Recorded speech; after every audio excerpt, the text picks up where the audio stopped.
But William Tolbert was a child of circumstance. There's something flower does to you. When do you tend flowers? Oh, one of the best way to calm your mind is to tend flowers.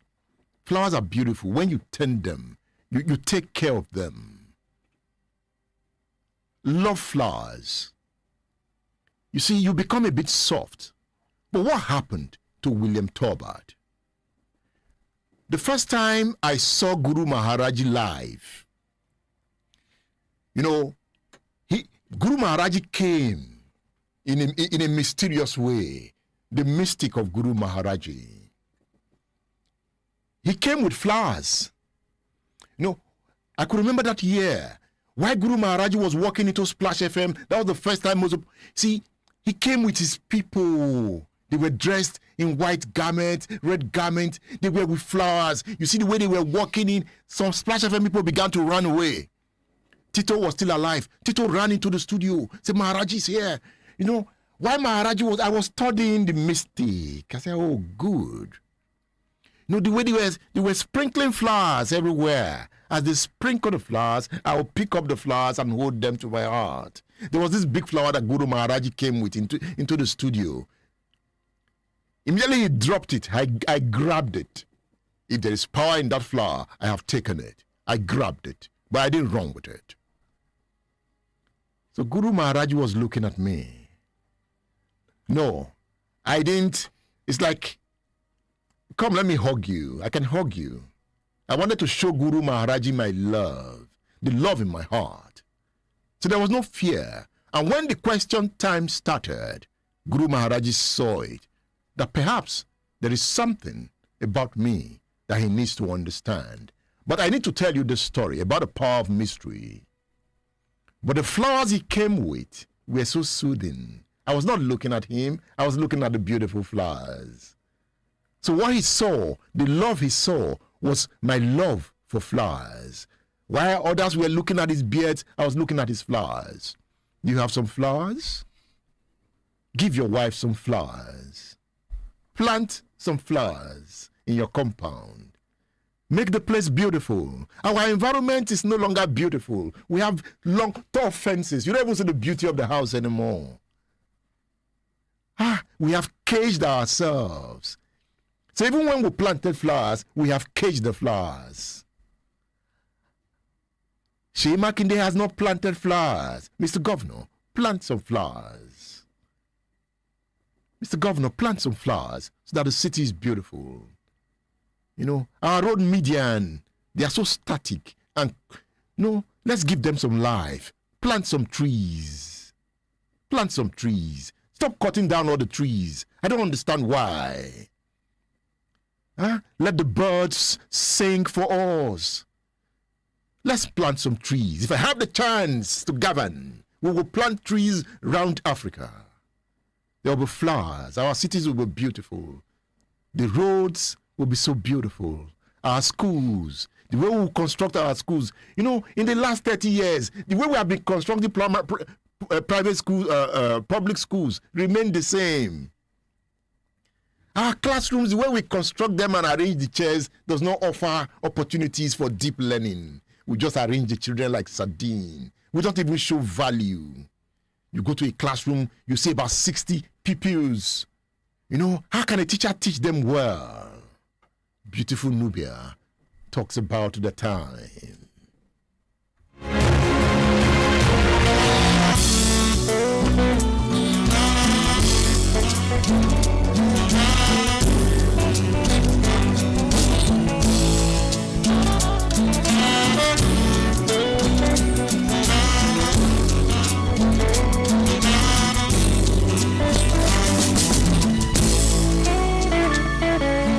Living in a real and true revolution time. Fight the good fight, brother. We're living in a real and true revolution time. Fight the good fight, brother. We're living in a real and true revolution time. Fight the good fight, living in a real and true revolution time. Oh yeah. Gotta wake up now from deep slumber. Break away the chains that hold us down. True freedom does not come to those who sit and pray. Stand up, raise your voice and be heard. And living true, you know we're living in a real and true revolution time. Fight the good fight, brother, we're living in a real and true revolution time. Fight the good fight, living in a real and true revolution time. Fight the good fight, people will live. If you opened this book, you would encounter the power of words. These are his songs.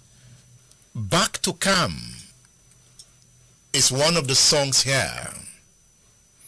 Well, he says, the earth is spinning on its axis, and the sun is beaming bright at noon. The rain has fallen in due season, and I'm happy for those whose stocks are rising. You see, the road I work is not easy. I hurt in places no one can see.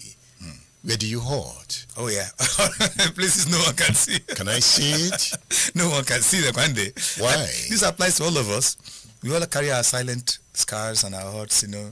People cannot see them, and if we choose to think about them, if we choose to expose them, or choose to, we don't bring what hurts us. We do not bring our inefficiencies into this to inflict pain on society. We seek to resolve them within. We find a way to resolve them, and we can use music, we can use words, we can use other things to resolve. I find a lot of our people, a lot of the leaders we have, and that's why I understand them, that they use the pain they have, the lack that they have in their personalities, the hurts that they carry inside, they use that to inflict pain on others. And so when people understand that, they will stop hating those they are looking at as all these people have destroyed us. If you understand that a lot of things go back to people's childhoods, and if you have a bad leader, go and check about his childhood. If you see a man who cannot love, who cannot care for his own people, who cannot do things that will benefit his people, you go and check how he grew up. You'll find that this is somebody who needs help. Not for you to be angry with them, it's for you to understand it and then say, in our time, we will try to do differently, we'll try to do better. Are you saying many members of our political class need help? They need help. How do we help them? Well, by first letting them realize that this is where the problem is. Because many of them don't seem to understand, they don't realize it. Many adults who are hurting and who have brought their childhood abuse, their childhood traumas, and they have brought them now to reflect on their adult life. And you see it everywhere. You see it in schools, you see it in business, you see it in music, you see it in sports, you see it in all kinds of industries. Any industry you can think about, you see that. In politics, you will see it. In governance in Nigeria, you will see it. People whose early childhood was actually spoilt by certain experiences that many of them have buried. And that's why when they've grown up now, you see them, they are not capable of loving people, of caring for people, of doing things that will benefit their society. Because you ask yourself, if somebody is in this position of power, why should he be happy to see people suffering like this? But you see, if something is wrong somewhere, something was wrong in their upbringing.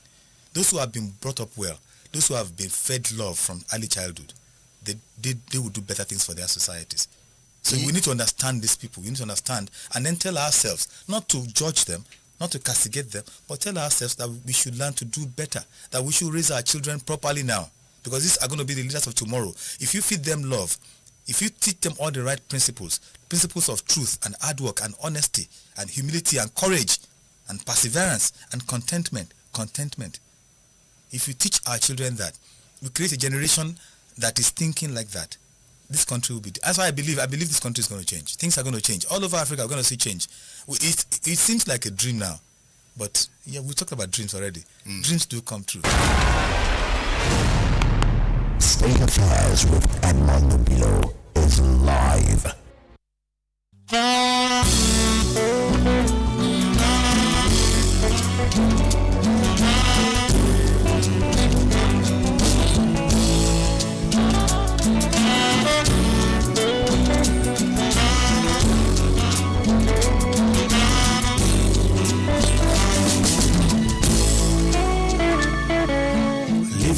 a real and true revolution time. Fight the good fight, brother, we're living in a real and true revolution time. Fight the good fight, stop, we're living in a real and true revolution time. Fight the good fight, living in a real and true revolution time. Oh yeah. Gotta wake up now from deep slumber. Break away the chains that hold us down. Beautiful Nubia there. You listen to that talk with beautiful Nubia. He said if you watch leaders that treat their people badly, their childhood, there's something wrong with it. You see, it is only the unseen power of love that can open the heart of a nation. We must have leaders who love the people and the land. That is when you are going to tackle the kind of corruption we have.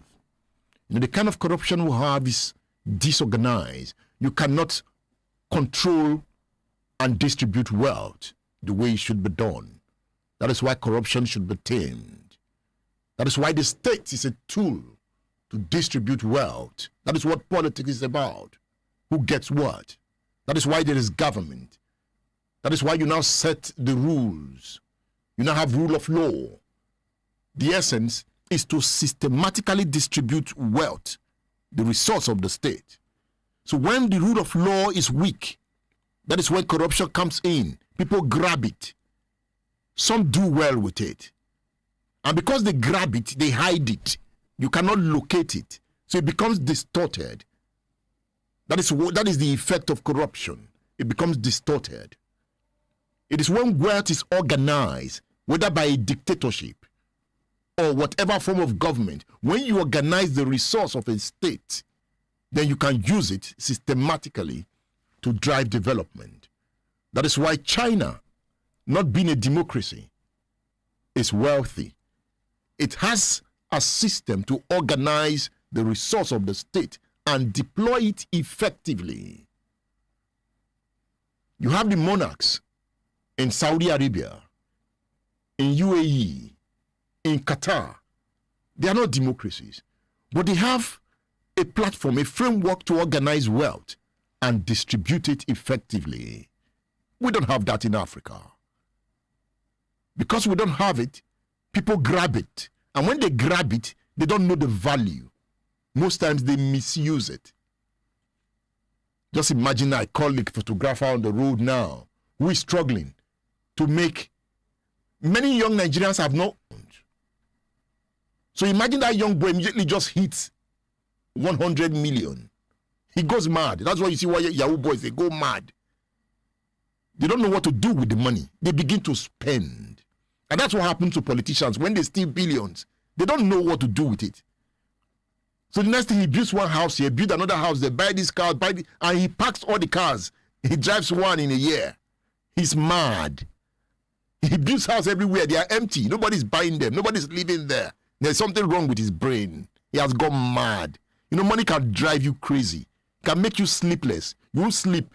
If I put some young persons now, if I drop like 10 million naira in your account, now sleep will disappear from your head.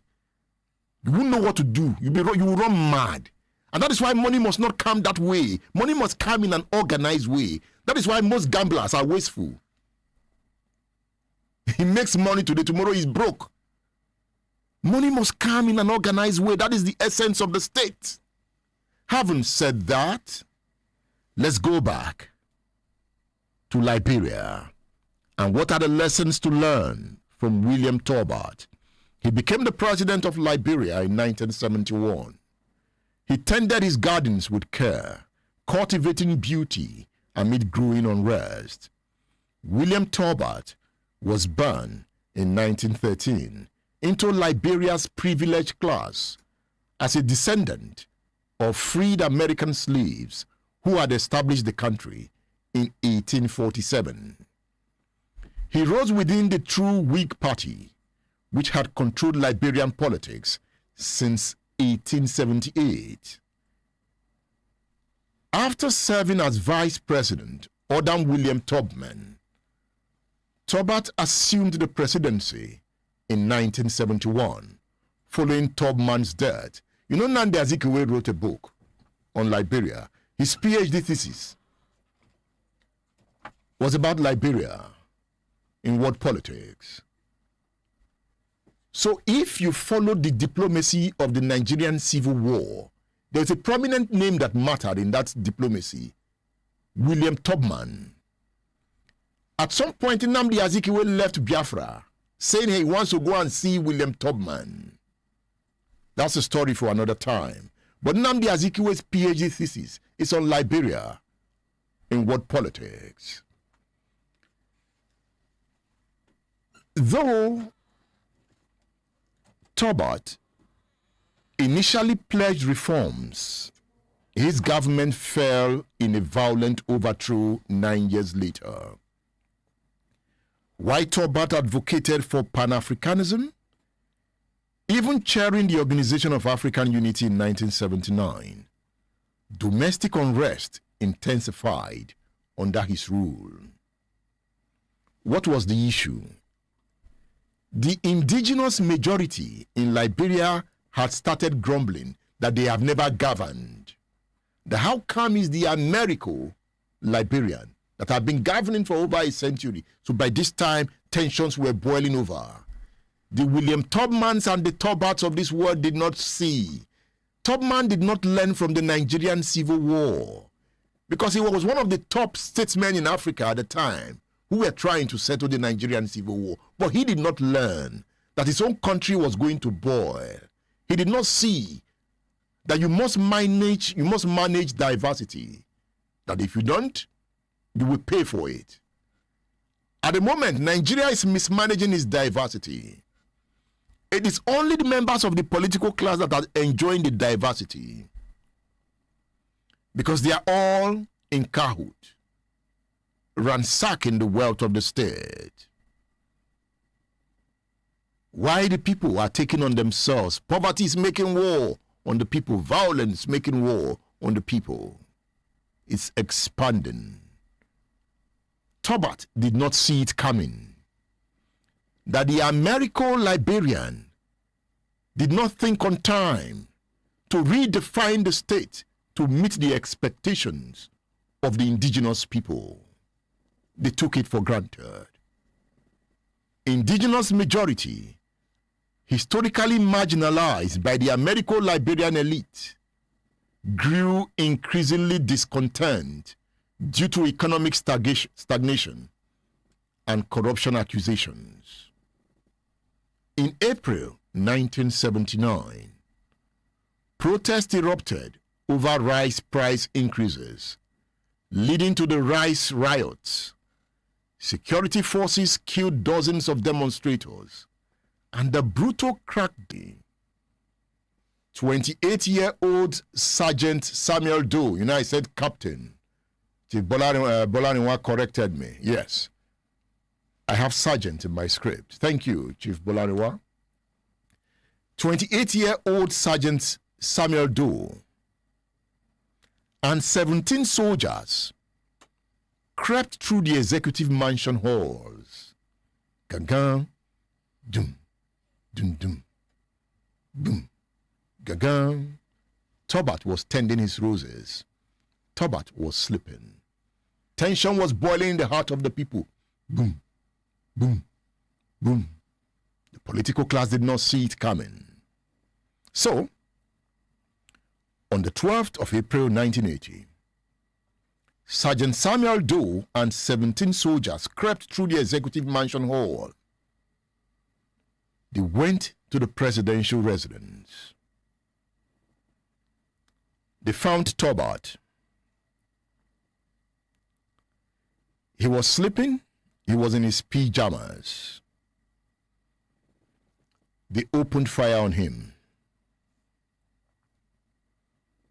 By dawn, Samuel Doe made announcement on radio saying that the People's Redemption Council has come to redeem you. That is, Samuel Doe was a man of little education, little depth, and now he has power. power from the barrels of guns. By this time, the Gardner president lay dead in a mass grave, his roses left to wither. Remember the beach of blood? Not just Tolbert. Samuel Doe and his men were not done. They set up a kangaroo court. 10 days later, 10 days after the murder of Tolbert, one of the most gruesome scenes in modern African history unfolded in Liberia. You see, Liberia fought a bloody civil war, 2 civil wars, remember? Now, I'm laying the foundation.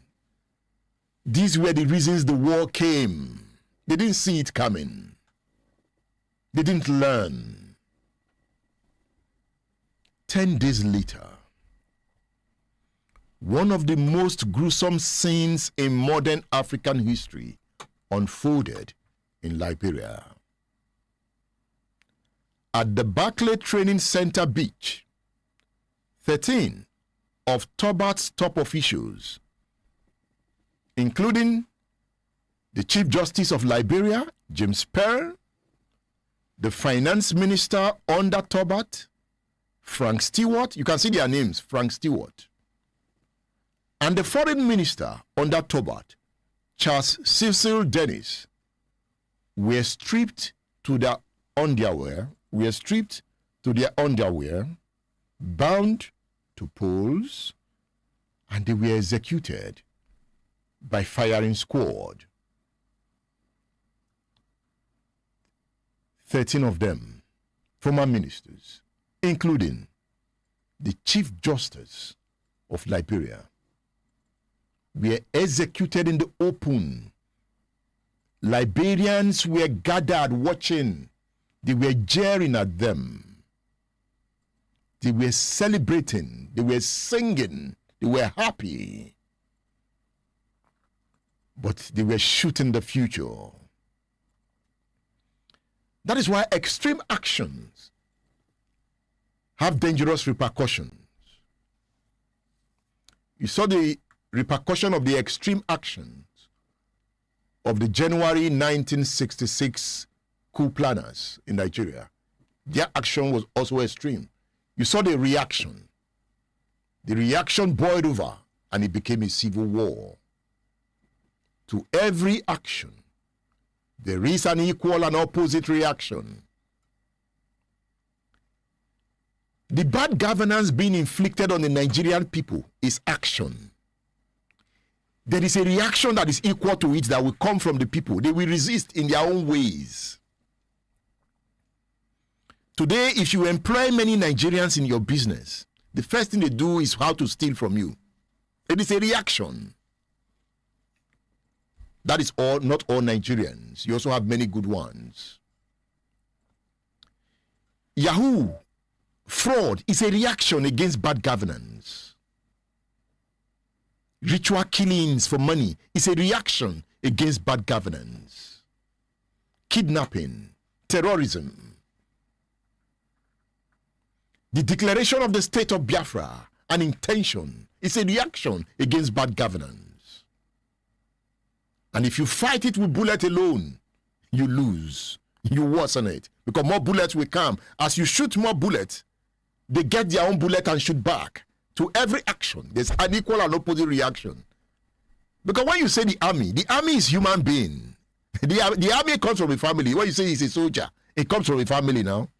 So it's the uniform that differentiates him on a good day. Because he wears uniform and he has a gun. So if you give me, I'm wearing my dashiki now, if I'm wearing my dashiki, if I get an AK-47, I become a soldier. My uniform becomes my dashiki. I can take on the soldier on the street. He might be more skillful, but I can take him on. That's the point. That is why you see guerrillas, Boko Haram are killing Nigerian soldiers. You can take them on. You can also train. So Boko Haram is a reaction against bad governance that the northern elite have inflicted on their people over the years before independence. Feudalism is a reaction against feudalism. And it will not take a symbolic form. That same religion that you use to oppress them, they also use the religion as a tool for war. It's a reaction. To every action, there is an equal and opposite reaction. A body will continue in its state of rest, or if it's in motion, will continue to move with uniform speed in a straight line, unless it is acted upon by a force. That is the first law of motion. I explained the political implications of the law last week. I will summarize them again. It happened in Liberia. They didn't study it. They didn't see it coming. It is happening in Nigeria. People are being killed in large number in Benue and Plateau. And you think there will not be future reactions? There will be, because the action has been implanted. So that action will lead to a reaction that will match the action. And that is where government comes in. What is going on in the Benue, in Plateau? It is a clear example of the failure of governance and leadership in Nigeria. Buhari could not tame it. He worsened it. Tinubu is struggling with it. He will worsen it. Because the character of the leadership at any time is the action. And the reaction at any time represents the character of the leadership. Garbage in, garbage out. If the political class continues to steal and ransack the psychology of the state, you will get more violence. It is a rule, it's a theory, it's a framework. Liberia saw it. Samuel Doe took Tolbert out. His men were executed at the Barclay Training Center beach, 13 of them. The shots rang out, one by one. Liberia's old guard fell. The tide carried their blood into the sea. But mind you, the present president of Liberia became a minister under that government that massacred Tolbert's men.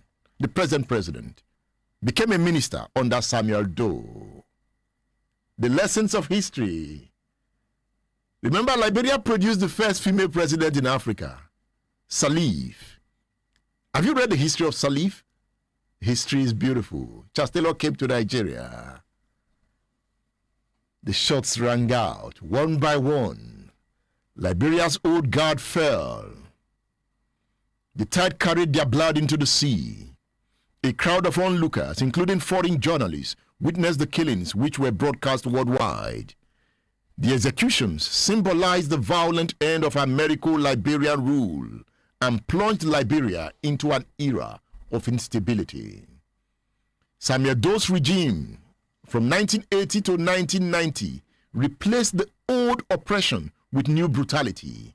The same indigenous people that were complaining, they got power. They got power for 10 years. Samuel Doe was from the tribe Kran. The Kran tribe under Samuel Doe began to do what they accused Tolbert of doing.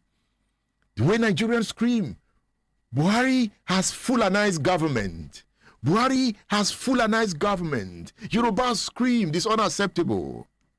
What has Tinubu done? He has not Yorubalized government. We repeat ourselves. Who knows what the next president will be? Because at the job man, he brings all the job people. Take over. It's our time. Enjoy. Enjoy. Fulanis enjoyed under Buhari. The Northerners enjoyed. Let Yorubas enjoy, my friend. What is good for the goose is good for the gander, right?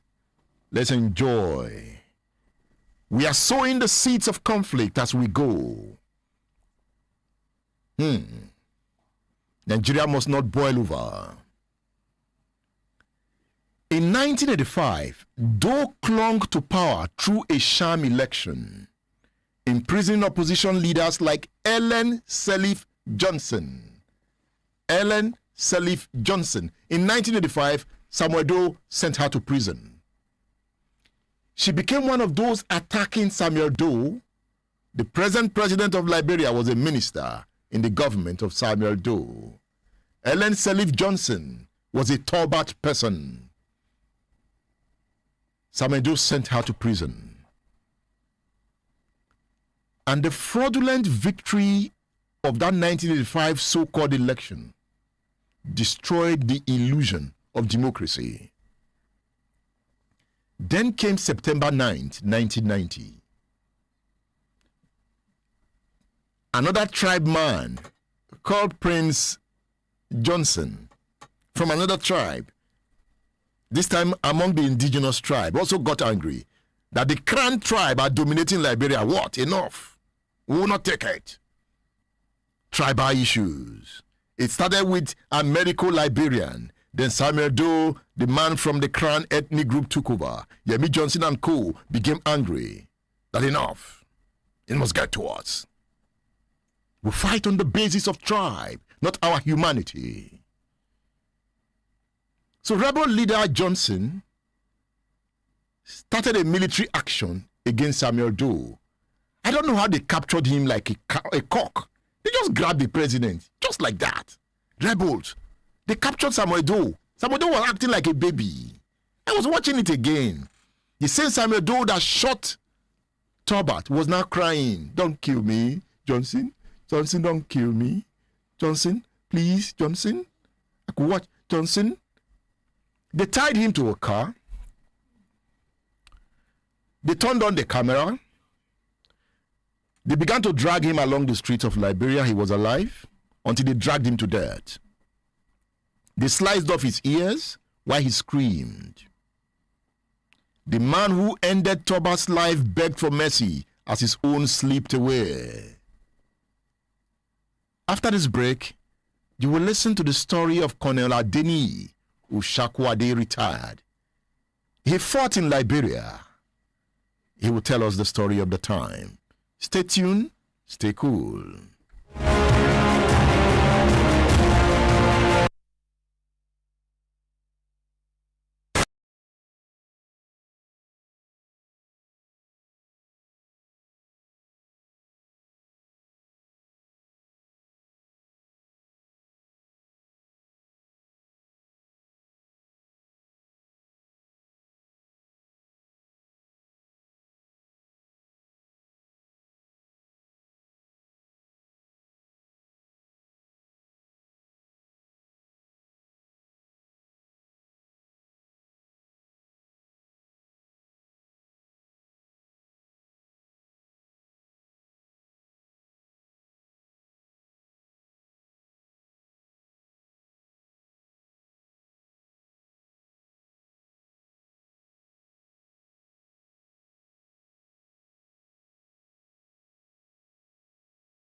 Heading to the top. What's our mission? We want to have a dialogue with Iyake Lake. That's why we're here. So this is the foot of the rock. We are relaxed. So we are saving energy because the work up the rocks will take more than an hour. So you need to be strong. You know, exercise yourself, getting ready, and up we go soon. So welcome to Okiado Hills, Okiado Mountain, Okiado Rocks. We are going to have a dialogue with Iyake Lake. Come with us.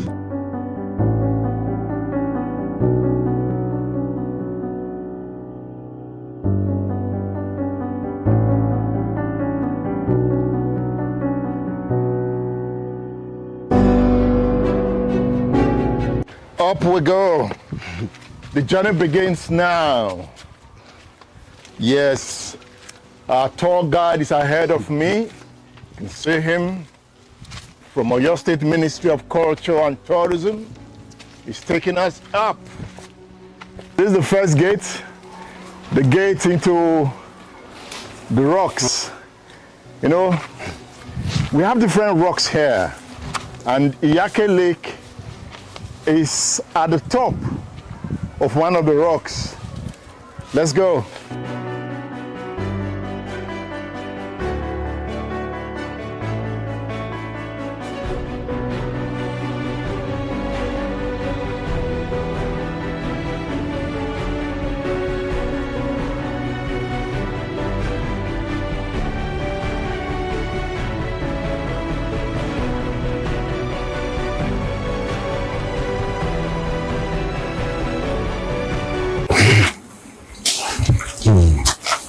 The place has over 200 steps. It has over 200 steps. 300 steps? Yes.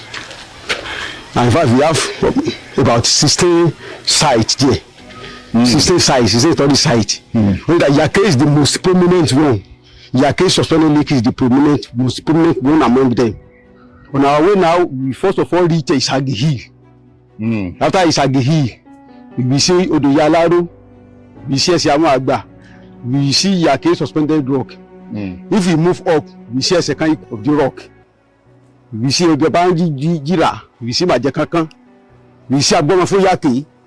That one is very close to Yake Lake. It is believed that if somebody puts his leg inside, the person will meet himself inside the Yake. So that is forbidden. People are forbidden from putting their leg there. So we have 60-30 sites. And in fact, those 60-30 sites during the olden days, those 60-30 sites were shrines worshipped by the indigenes that time. Before it's now been turned into 30 sites. Wow. And up till now, people who have belief, they still request for whatever they want from each of those shrines. So we have 300 steps to go. Yes. Oh. Guys, we just started.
This is Agi Rock, one of the 60 tourist sites on top of Ado Mountain.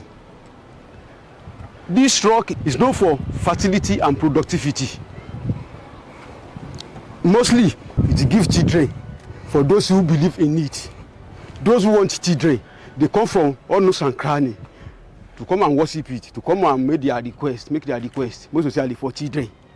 And children that are born under the influence of this rock, they bring the children when the Yake festival is being celebrated in November to appreciate him. And this thing is worshipped. Part of what they used to worship it, Eko, no Eko, the corn meal, the solid corn meal, Egusi, that is the local melon, cock, akuko, all those things. Then white cloth are tied around it. Now, when you want new clothes, when it's no longer in need of the old clothes, maybe you feel that the old clothes is dirty or you are torn, you will remove it by itself. And maybe that is what he has just done. He's now requesting for new clothes. So I believe new clothes will soon be brought to it to wrap it. So you wrap the new clothes around it. And White. It must be white. It must be white. It must be white. So why this line? This is like a sphere of influence. Maybe that somebody should not move beyond this line. This line. And that somebody should not step beyond this line. And if somebody steps beyond the line and hug the rock and hold the rock, I think somebody can step, maybe, but the person should not wear shoe or slippers. All right. So no, it's just to maintain purity of Yes. it. Just to maintain purity of What it. did you call the rock again? This is Isagi Rock. Isage Rock. It's one of the 60 shrines or 60 tourist sites on top of this Ado mountain. So this is the first shrine. Yes.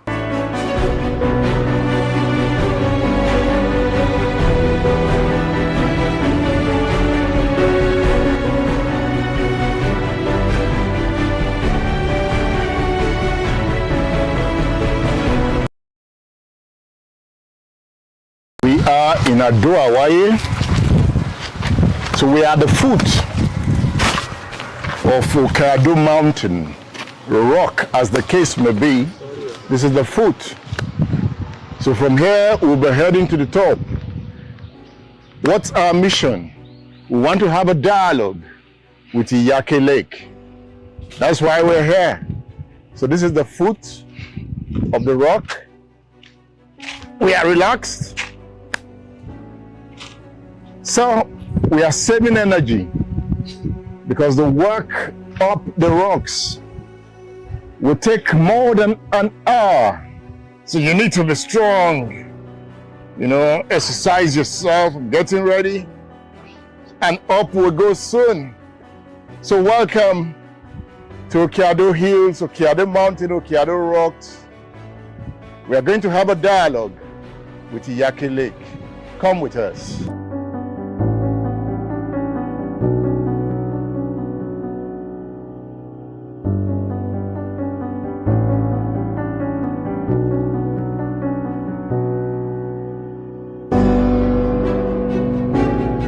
Up we go. The journey begins now. Yes, our tour guide is ahead of me. You can see him from Oyo State Ministry of Culture and Tourism. He's taking us up. This is the first gate, the gate into the rocks. You know, we have different rocks here, and Iyake Lake is at the top of one of the rocks. Let's go.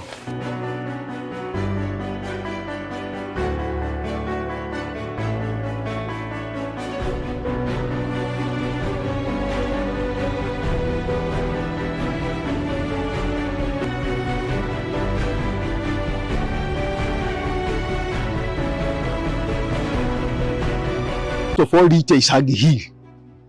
After Isagi Hill, we see for reach Isagi Hill. After Isagi Hill, we see Odoyalaro. We see.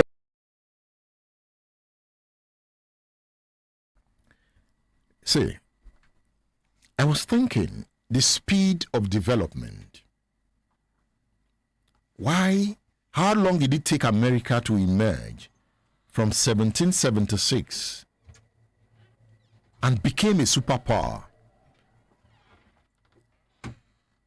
I went to look at the Federalist Papers. The thought of the men who defined America. You know, John Jay, I looked at his writings, James Madison. These were men, thought patterns, deep thought. And if you read their writings, you discover their writings now form what you call the American Constitution. So you call most of their writings is what you call the Federalist Paper. It influenced the likes of Thomas Jefferson, the men who created America politically. These men were deep thinkers. You can read their thoughts till now. I still have the Federalist Papers. That is why Awolowo is unique. Azikiwe is unique. These were men who had the capacity to put their thoughts on paper. So when I see the Zikis, those who love Zik complaining, I understand what they are talking about. I'm paying deeper attention to the works of Zik. Though they are scarce, you can hardly find them. I discover I've not paid huge attention. And because of the non-availability of Zik's books. But I said, no, I'm a bookman. I can find them. I can see how deep he is. So how come you have a Zik and you have an Awolowo? The colonialists refused to allow any of them to govern, to be the leader of Nigeria. Have you asked why? The two most brilliant, the colonialists refused. Men of thought, men of deep thought, the colonialists refused to allow them. Awolowo did not become prime minister. Zik did not become prime minister. It was Tafawa Balewa. How? If you read the history of the struggle for Nigeria's independence, Balewa's name is not there. Even Ahmadu Bello. The men who wrote, who organized, who debated intensely. Yes, Ahmadu Bello debated, but they were conservatives. But when you talk about intentionality of intellectual activities, give it to Awolowo and Zik. But they did not allow them to govern. Why? You know, Beautiful Nubia was saying something. How come? Let's not say everybody in government is bad. No, I'm not making that point at all. But how come you have more rascals getting power in Africa than the so-called good and intelligent one? Why? It's also linked to the colonial foundation of many African states. But we cannot continue to blame colonialism. Where you can hardly find an intellectual African president who can think deeply and progress African states, not think deeply on how to use criminals to win election. But that's also deep thinking. How do I deploy violence? It's deep thinking and strategy. It's also part of it. But I'm talking about men of value, of immense value that lead to development, like Lin Kuan Yew. You don't have them in Africa. And the few times they came, the CIA connived with some Africans and took them out, the Nkrumahs.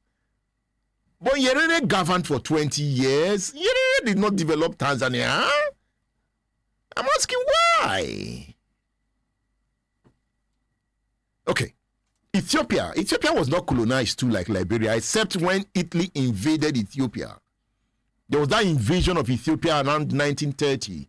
Italy occupied Ethiopia for about 3-4 years. And then Haile Selassie went to the United Nations. Then it was the League of Nations. And he complained bitterly. At some point, Ethiopia fought back and got back her country. But Ethiopia is still struggling with development. Why Africa? So there's a book I think you should read. The book is entitled Anatomy of the Spirit. Anatomy of the Spirit. The 7 stages of power and healing. We need to begin to work on our mind with intense thought.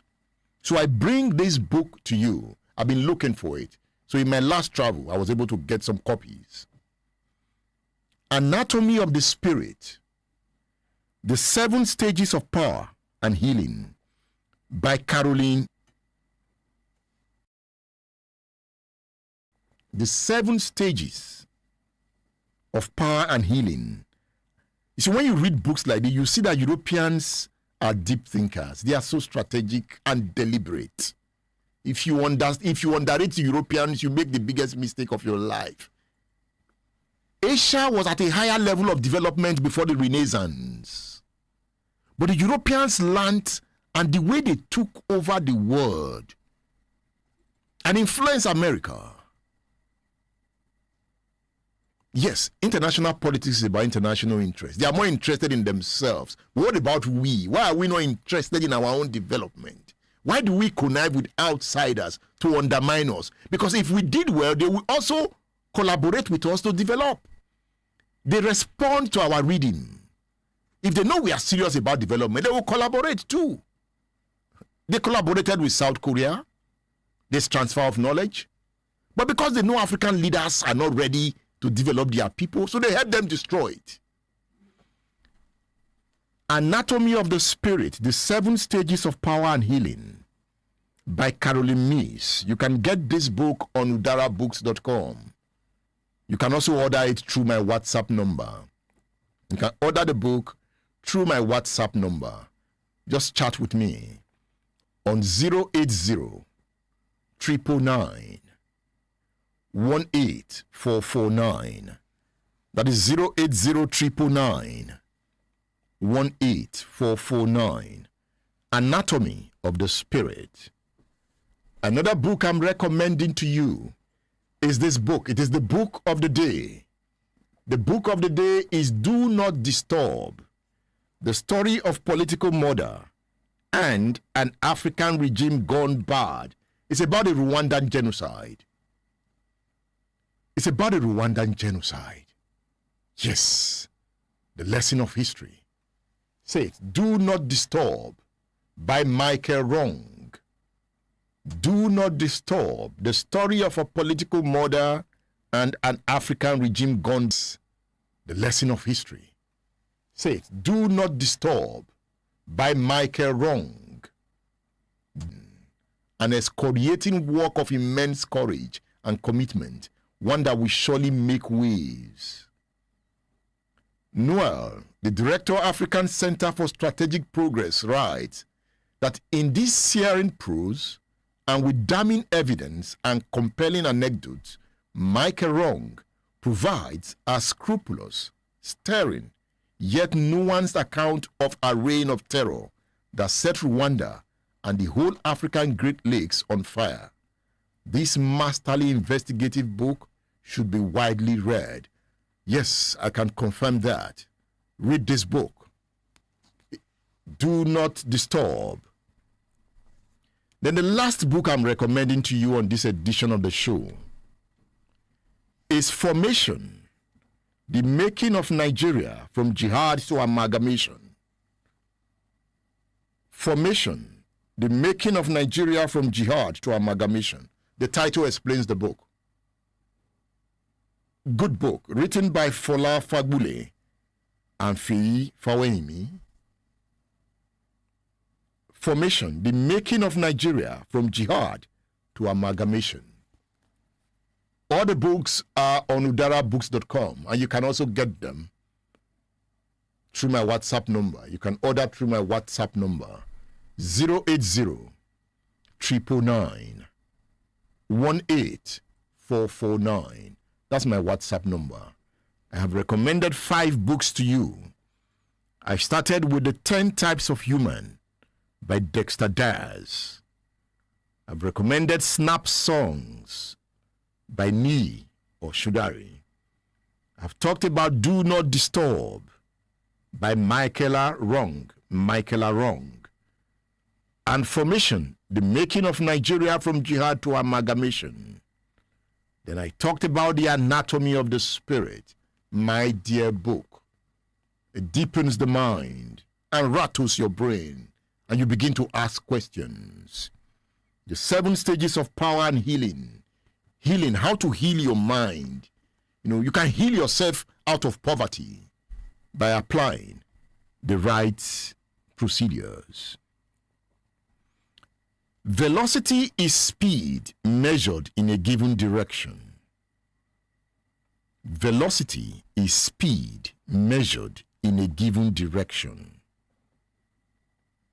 Or velocity is the rate of change of displacement with time. It is therefore a vector quantity. In science, you say a vector quantity is a quantity that has magnitude and direction. That means a country can have magnitude, but it might have no direction. Like a war-torn country, we have magnitude. You have people, that is magnitude. You have land, that is magnitude. Ocean, you have airspace. But the country is in chaos. It has no direction. Some countries, anything that has magnitude, but without direction, you are neither here, you are jumping up and down. Motion without movement. That country can be described as a scalar quantity. A scalar quantity has magnitude but no direction. So does it mean that many African countries are scalar quantities?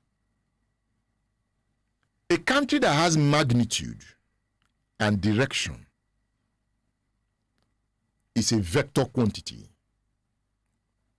So in this case, velocity is speed measured in a given direction. If I am running from Splash FM to the government house in Agodi, I have direction. That means I will move from Splash, turn, Malete, I either go through, I have direction. I know where I am going. And I'm moving. If I'm moving steadily and I'm increasing my pace because I need to get there on time, you can then say, since my velocity is increasing with time, you now say, I am accelerating. That is what you call acceleration in physics. Okeke defines it. Say if the velocity of a body is increasing with time, it is said to be accelerating.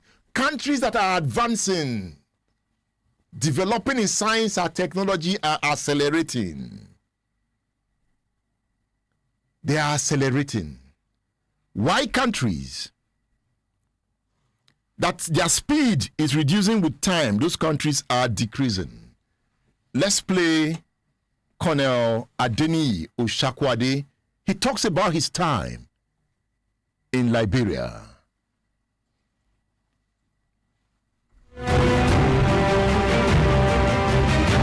Oshakwade, he talks about his time in Liberia.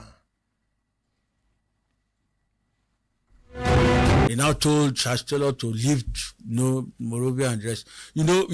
We fought in Liberia for years. And why did the war lasted long like that? Because we did not really follow the way military operations are supposed to be followed.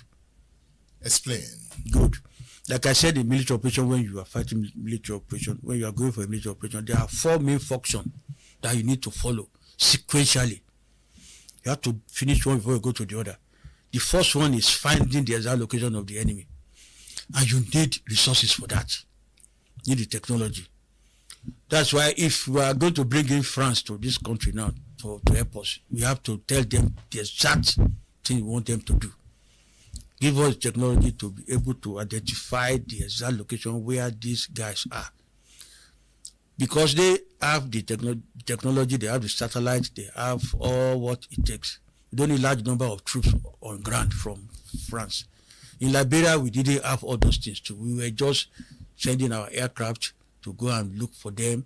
And that process, you waste a lot of resources. Because to put the aircraft in the air, to fly all over, looking for where the rebels are located before you start bombing them, you spend a lot of money. It's logistic. But with technology that will help you to identify the exact location first, before the aircraft will now go there and bomb them, it's very cheap. So you need to spend some money to get the technology, to get the exact location where they are, their habit, their deployment, and everything. The next one is fixing the enemy. And that's the job of the Air Force, to go out there and bomb them at the exact location where they are. From finding them, you got the exact coordinates where they are. You put it in the firing system of the aircraft. You just fly there and bomb them. You come back. You have not wasted much fuel, much logistic to look around and finding them. After fixing them for some days, you have to bomb them, correctly like that. Then you now move to the third stage, which is striking the enemy. These are the job of the infantry and the armor guys. We will now go there and fight the enemy on the ground and defeat them totally. Because by that time they are already weak from the fixing operation by the Air Force. They've destroyed their equipment, they destroyed their weapons.